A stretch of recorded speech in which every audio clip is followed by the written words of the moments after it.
Dinesh Gupta is worried. The numbers for his monthly budget aren't adding up and expenses seem to be skyrocketing. He's taken out a loan to buy his dream house, but even that looks uncertain right now. My salary is fixed and is raised only once a year, but the interest for my loan keep rising. If this happens frequently, it's going to become very difficult. In the Gupta's kitchen, this anxiety is already being felt. Mrs. Gupta cuts back on the exotic vegetables and instead relies on the basics because of rising costs. I have stopped buying expensive fruits and prefer buying cheaper vegetables. The kids don't like it, but that's all we can afford.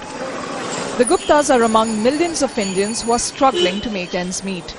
Surging prices for food and rising global oil prices has hurt almost everyone across the spectrum. Figures released this week show inflation is at a staggering 9.6%.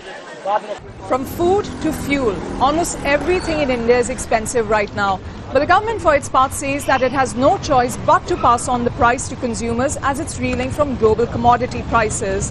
And the real challenge for policymakers here isn't just to bring down prices, it's to make sure that India's economic story continues as before.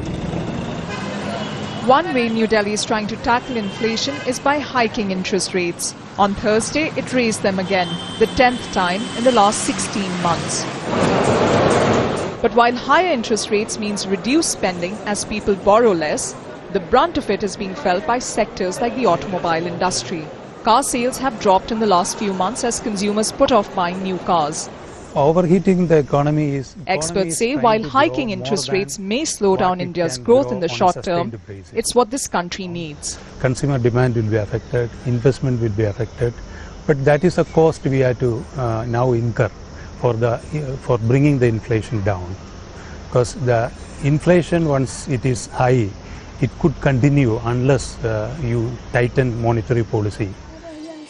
For months now, people here have been living in the hope that inflation will soon stop eating into their pockets. But until that happens, millions will have no choice but to bear the cost of it. Prerna Suri, Al Jazeera, New Delhi.